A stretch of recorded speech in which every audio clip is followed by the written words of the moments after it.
Hey everybody, I am Todd. Today I'm going to show you a couple folding lanterns that I picked up. I got the Swiss folding lantern here, 1986 model, and I have a Stonebridge automatic folding lantern. This is a World War I model, I do believe. The guy I got it from said it was his great-grandfather's or something like that. And in World War I, who knows, but it's definitely old.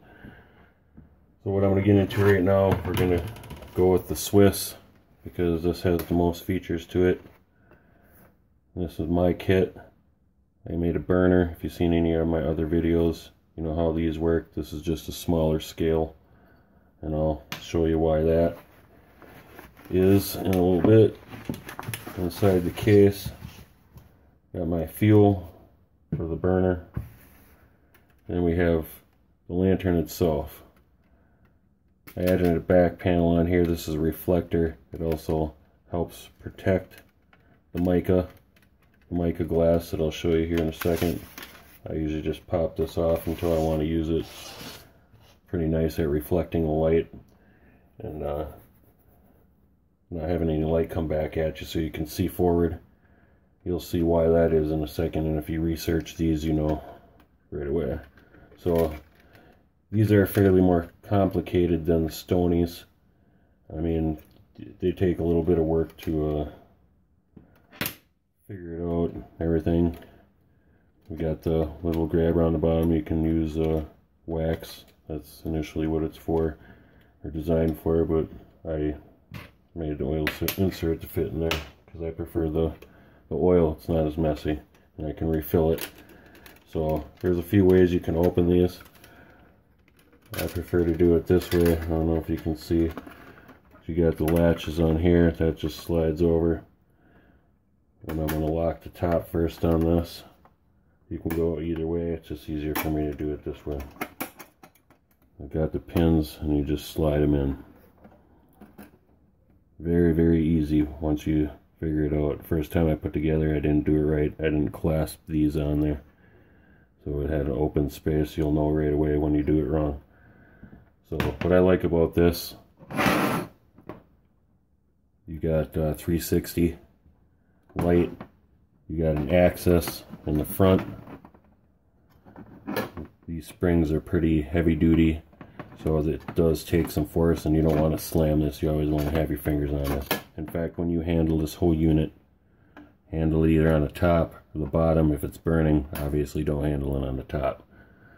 If it is burning, you want it down. You want to grab the bottom so it's rigid and you can handle it.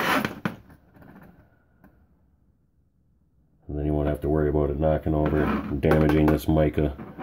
The mica will get damaged if you actually press in on this. It's not glass, it's actually a mineral. They call it mica glass. You can actually buy replacements for these, but after looking at this, it looks like it's some work to pop these panels out, so I'm going to be as careful as I can with it.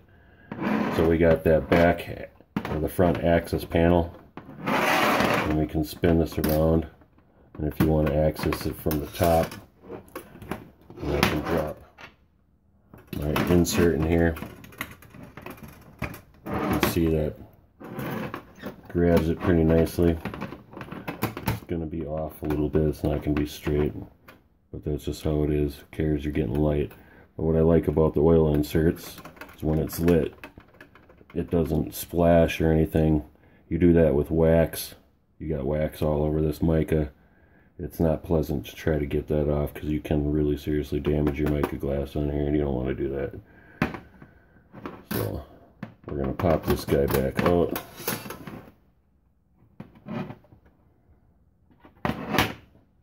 This particular insert right here burnt for 3 hours. And then I got my cat can that I made. Same as this with the wick tubes. If you've seen any of my videos, you know how the wick tube works. This one burnt for 16 hours. Actually still had fluid in the bottom, but I just blew it out. So I'm assuming that it's probably going to go about 18. I don't know how much goes in there, but that's how long it burnt. I don't know if I nailed down the efficiency for the wick and got it all tweaked and peaked, but that's seems to be the issue with that. So what I did is I took a tin can, some wood from the woods, so I can make a little post there, and this just sits right on there. I got some extra carbon felt in here. This just kind of keeps it so it doesn't vibrate. You're not going to really be sloshing this around too much anyway. So, but I'll show you the other thing I like about this lantern here. We're going to close this, and we're going to use the other access point, which is the bottom, which allows me to get these smaller cans in there without having the, or actually the wider cans, the shorter, without having to reach down on the top. Now this one fits tight, but what I'm going to do is I'm going to drop this back to expose the base, and I'm going to clip this guy in here like that, and you can see it's really tight, but close it right up, secure it. You've got some movement. You're not going to be able to do that with wax. You can try. It'll probably work for a little while, but it's not very efficient, and you're going to end up cleaning this unit up. So I'm going to take and I'm going to light this. You can see it starts off really low, but as that wick tube heats up, it's going to get a nice good flame out of there. That's the beauty of that, 360. So what I'm going to do real quick is I'm going to pop that reflector in there so you can see how that works. This is just made out of an aluminum flashing that I bent on the end, and that just gets inserted on the top. I cut it really tight, so then you can close that up, and then you get reflector, which does brighten it up quite a bit, and then you won't get blinded. So, alright, well, that is that guy. Hopefully I got enough memory left on my phone and I can show you the rest of it here. So I'm going to set that off to the side, and we're going to get to the Stony. These have been around for a long time, probably seen these. I really like this lantern. I'm having a hard time figuring out which one I like better. This one, you can just feel the history just leaking off this, and when you're in front of it, it's just mesmerizing. It's beautiful. So basically, and this one's way faster to set up. Like I said, there's pluses and minuses to both of these. This is a lighter unit. It's a little bit more difficult to set up. It's more modular. This guy right here, the Stony, is really fast. It's no nonsense. Not too many parts that you got to deal with. And the mica panels are smaller, easier to replace on the Stony. So what I'm going to do is we'll open this guy up real fast. As you can see, it just opens up super quick. Lock. Biggity bam, and there you have it. There you have it.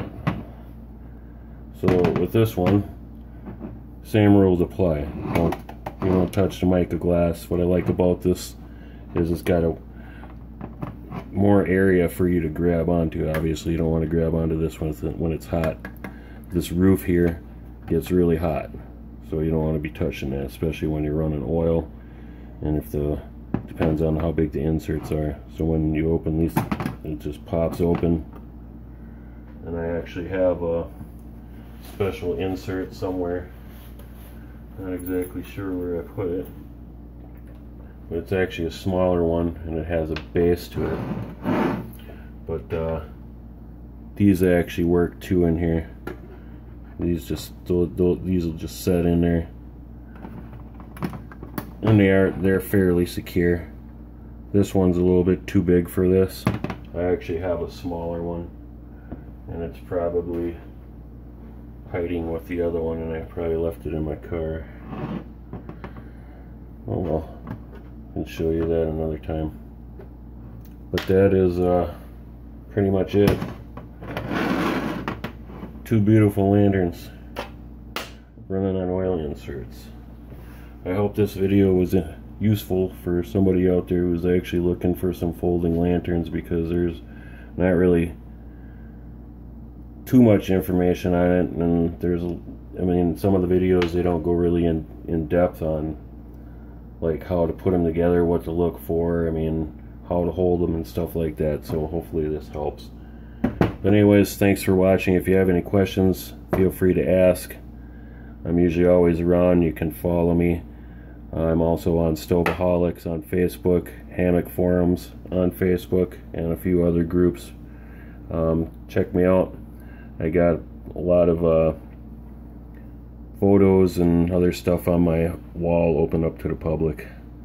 And again, thank you very much for watching.